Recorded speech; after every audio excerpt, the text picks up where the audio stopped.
Օրերս այրում մաքսային անցման կետ ժամանած Թբիլիսի-Երևան մարդատար գնացքի մաքսային հսկողության ժամանակ պետական սահմանի ցամաքային անցման կետերում մաքսային սպասարկման եւ հսկողության բաժնի աշխատակիցները մաքսային հսկողության ընթացքում պարզել են, որ գնացքում առկա է մաքսային հսկողությունից թաքցված դեղորայք։ Այս մասին հայտնում են պետական եկամուտների կոմիտեից։ Փաստի առթիվ կազմվել է մաքսային կանոնների խախտման մասին արձանագրություն։ Նյութերն ուղարկվել են ՊԵԿ իրավաբանական վարչություն։ Անապահովության գնահատման նոր ամբողջությամբ թվայնացված համակարգը փորձարկվում է Սյունիքի եւ Կոտայքի մարզերում։ Գնահատման հիմքն ընտանիքի փաստացի եկամուտն է։ Նոր համակարգի նպատակը ծայրահեղ աղքատության վերացումն է, աջակցության թիրախայնությունն ու արդյունավետությունը բարձրացնելու միջոցով, միաժամանակ ավելացնելով անապահովության նպաստի չափը։ Աշխատանքի եւ սոցիալական հարցերի նախարարությունից հայտնում են, որ համակարգի մշակման ընթացքում լայնորեն ուսումնասիրվել է միջազգային փորձ։ Նախկին Փարոս համակարգը, որը երկար տարիներ գործում էր Հայաստանում, այլևս չէր ապահովում անհրաժեշտ թիրախայնություն։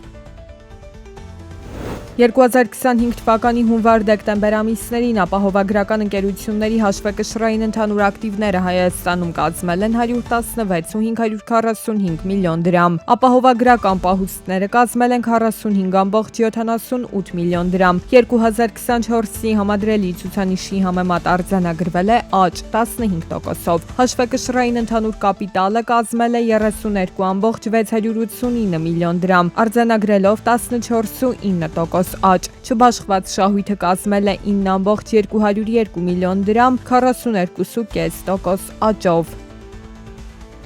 Էկոնոմիկայի նախարարությունում կայացել է ազատ տնտեսական գոտիների հարցերով միջգերատեսչական հանձնաժողովի նիստը։ Քննարկվել են ազատ տնտեսական գոտիների զարգացմանը վերաբերող մի շարք հարցեր։ Առանձին անդրադարձ է կատարվել մեղրի ազատ տնտեսական գոտու ընթացիկ գործունեությանը եւ հետագա քայլերին։ Քննարկումների արդյունքներով կայացվել են համապատասխան որոշումներ եւ տրվել են հանձնարարականներ։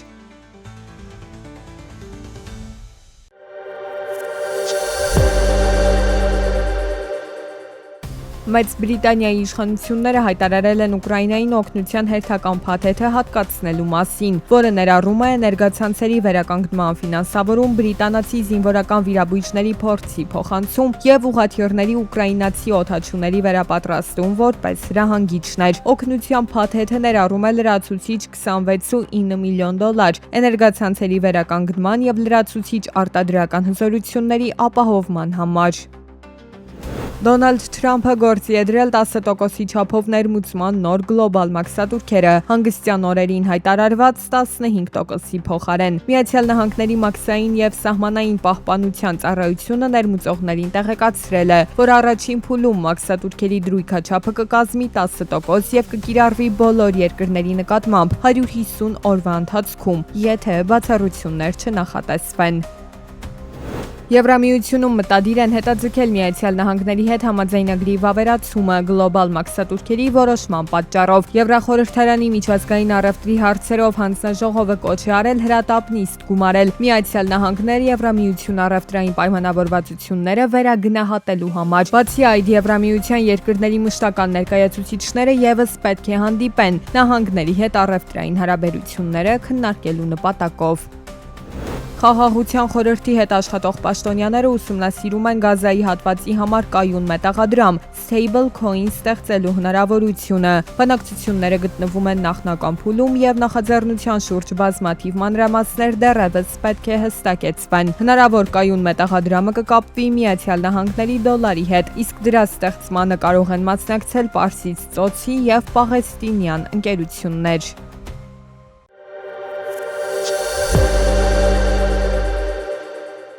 Հայաստանի հակակոռուպցիոն կոմիտեն 2025 թվականին աշխատել է թեր համալրված պայմաններում։ Համակարգն աշխատել է կադրային պակասով, 80 ինքնավար պաշտոններից համալրված է եղել 72-ը, իսկ օպերատիվ հետախուզական 120 հաստիքից 78-ը։ Քննիչների եւ օպերատիվ աշխատակիցների մի մասը փաստացի աշխատել է բարձր ծանրաբեռնվածությամբ։ Նախկինում գործած նախաքննական վարչությունների հենքի վրա ձևավորվել են 6 նոր վարչություններ կոնկրետ մասնագիտացումներով, որոնք հնարավորություն են տալիս ավելի նպատակային, խորքային եւ համակարգված մոտեցում ցուցաբերել տարբեր բնույթի կոռուպցիոն հանցագործությունների բացահայտման եւ քննության գործընթացում։ Քրեական վարույթները չեն վերաբերում միայն նախկին պաշտոնատար անձանց, ըստ ներկայացված պարզաբանման գործերի զգալի հատվածը առնչվում է նաև գործող պաշտոնյաներին, թեև կոնկրետ հարաբերակցություն չկա։ Դատարան ուղարկված գործերով պատասխանատվության է ենթարկվել 298 պետական ծառայող։ Նրանց թվում են տարբեր պաշտոնյաներ, ներառյալ նախկին բարձրաստիճան ղեկավարներ եւ դատական համակարգի ներկայացուցիչներ։ Հաշվետու ժամանակահատվածում հակագործության կոմիտեում քննվող քրեական վարույթներով ձերբակալվել է ընդհանուր 590 անձ, որոնցից 577-ը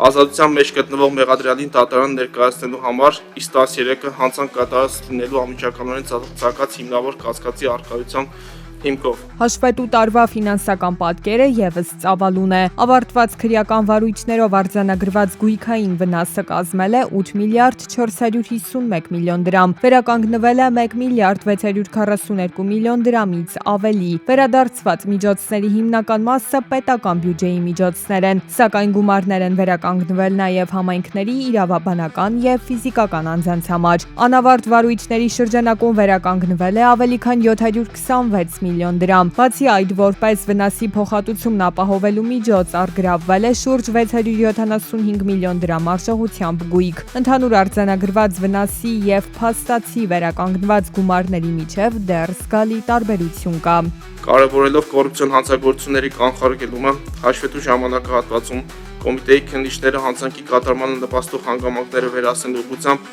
միջոցներ ձեռնարկելու համար համապատասխան պաշտոնատար անձանց Հայաստանի Հանրապետության քրեական դատավարության օրենսգրքի 195-րդ հոդվածի կարգով քրեական վարույթներով ներկայացրել են ընդհանուր թվով 122 միջնորդագրեր։ Կոռուպցիայի ընդհանուր մակարդակի գնահատումը չի իրականացվում կոմիտեի կողմից։ Այդ գործառույթը վերապահված է միջազգային կառույցներին, որոնք հաշվարկում են համապատասխան ինդեքսները։ Կոմիտեն իր հերթին արձանագրում է բացահայտումների դրական դինամիկա եւ համակարգային պայքարի իրականացում։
Ազգային ժողովի գիտության, կրթության, մշակույթի, սփյուռքի, երիտասարդության եւ սպորտի հարցերի մշտական հանձնաժողովի նիստում քննարկվել է պետական տուրքի մասին օրենքում փոփոխությունների նախագիծը։ Առաջարկվում է մշակութային արժեքների արտահանման եւ ժամանակավոր արտահանման համար սահմանել պարտադիր լիցենզիա եզրակացություններ, ինչպես նաեւ նոր կարգավորումներ ժամանակավոր արտահանում եւ վերամշակում մաքսային տարածքից դուրս ընթացակարգերի համար։ Որոշ դեպքերում փոխվում է նաեւ պետական տուրքի չափը։ Նպատակը ԵԱՏՄ կանոնակարգերին համապատասխանեցումն ու մշակութային արժեքների արտահանման հստակ կարգավորումն է։ Նախագիծը ստացել է դրական եզրակացություն։